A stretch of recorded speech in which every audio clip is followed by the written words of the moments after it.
ଥରେ ଗୋଟିଏ ଜଙ୍ଗଲରେ ବଡ଼ ଗଛରେ ଟିକି ଚଢ଼େଇ ଆଉ ତାର ଛୁଆ ରହୁଥିଲେ।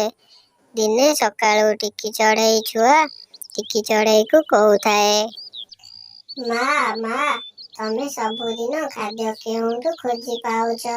ଜଙ୍ଗଲରେ ତ ଏବେ ଖାଦ୍ୟ ମିଳୁନାହିଁ। ଗୋଟିଏ ମା ତାର ଛୁଆ ପାଇଁ ଖାଦ୍ୟ ଯେମିତି ହେଲେ ଖୋଜି ଆଣିବ। ଜଙ୍ଗଲରେ ଖାଦ୍ୟ ଥାଉ ବା ନଥାଉ, ସେ ନିଶ୍ଚିନ୍ତ ତାର ଛୁଆ ପାଇଁ ଖାଦ୍ୟ ଖୋଜି ଆଣିବ। ଏହା ପ୍ରତ୍ୟେକ ମାର କର୍ତ୍ତବ୍ୟ। ସେ ତାର ଛୁଆକୁ ରକ୍ଷା କରିବ ଓ ତାକୁ ଖାଇବାକୁ ଦେବ। ମା ମା ଆଉ ଛୁଆମାନଙ୍କର କର୍ତ୍ତବ୍ୟ କ'ଣ? କିଛି ବି ନାହିଁ। ସେମାନେ ବାସ୍ ଖାଲି ଖୁସିରେ ରୁହନ୍ତୁ ଏବଂ ମା ବାପାଙ୍କର କଥା ମାନି ରୁହନ୍ତୁ। କାରଣ ମା ବାପା ତ ଖାଲି ପିଲାମାନଙ୍କର ଖୁସି ଚାହାନ୍ତି। ଏହାପରେ ସେଠାକୁ ବଣ୍ଟିପାରା ଆସିଲା। ଚଢ଼େଇ ଭଉଣୀ, ଚାଲ ଏଥର ଆମେ ଯିବା। ଆଜି ଆମକୁ ବହୁତ ଦୂର ଯିବାକୁ ପଡ଼ିବ, କାରଣ ଘର ପାଖରେ କିଛି ବି ଖାଦ୍ୟ ନାହିଁ। ହଁ ହଁ, ମୁଁ ତ ତୁମକୁ ହିଁ ଅପେକ୍ଷା କରିଥିଲି। ଶୁଣ ମୁଲୁ, ଘରୁ କୁଆଡ଼େ ଯିବୁ ନାହିଁ। ମୁଁ ତୋ ପାଇଁ ଖାଦ୍ୟ ନେଇ ଜଲ୍ଦି ଫେରି ଆସିବି। ଏହାପରେ ସେମାନେ ଦୁଇ ଜଣ ସେଠାରୁ ଉଡ଼ି ଚାଲିଗଲେ। ରାସ୍ତାରେ ମିଟୁ ତାଙ୍କୁ ଅପେକ୍ଷା କରିଥିଲା। ସିଏ ବି ସେମାନଙ୍କ ସହିତ ଉଡ଼ିଗଲା। ସେମାନେ ଉଡ଼ି ଉଡ଼ି ଦୂର ଜଙ୍ଗଲରେ ପହଞ୍ଚିଗଲେ।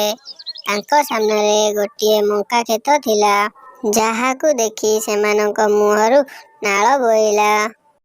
ଚାଲ ଆଜି ଆମେ ଏଇ ମକା କ୍ଷେତରୁ କିଛି ମକା ନେଇଯିବା। ହେଇ ଦେଖ, ସାମ୍ନାରେ ଚିଲ ନାନୀ ବସିଛି। ଚାଲ ଯାଇ ତାଙ୍କୁ ପଚାରିବା। ଏହାପରେ ଟିକି ଚଢ଼େଇ, ବଣ୍ଟିପାରା ଓ ମିଟୁ ଚିଲ ପାଖକୁ ଗଲେ ଓ କହିଲେ, ଚିଲ ନାନୀ, ତୁମେ କେତେ ସୁନ୍ଦର ଓ ଶକ୍ତିଶାଳୀ। କାହିଁକି ନୁହେଁ, ଆମ ଚିଲ ନାନୀର ଆଖି ତ ନୀଳ ସାଗର ପରି।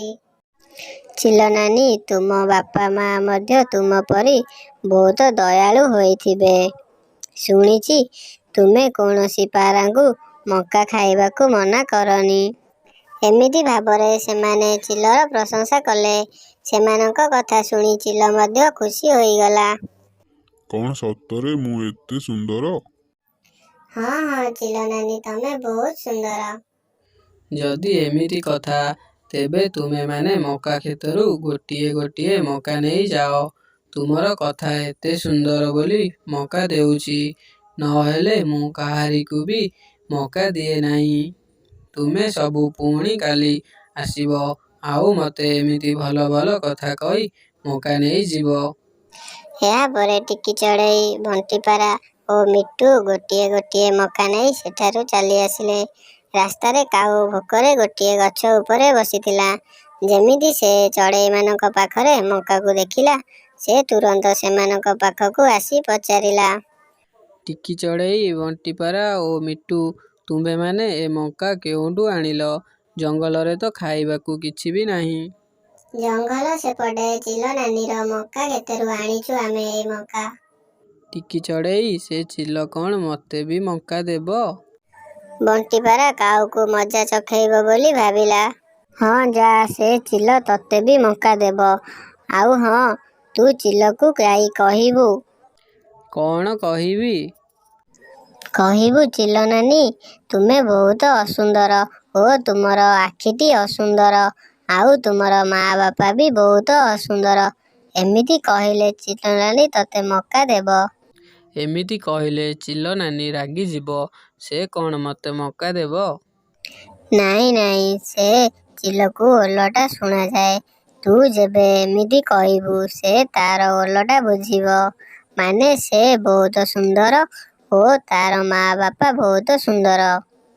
କାଉ ଆଉ କିଛି କଥା ନ ଶୁଣି ସେଠାରୁ ଉଡ଼ି ଚାଲିଗଲା। ବଣ୍ଟିପାରା, କାଉ ଆଜି ବହୁତ ମାଡ଼ ଖାଇବ ଚିଲଠାରୁ।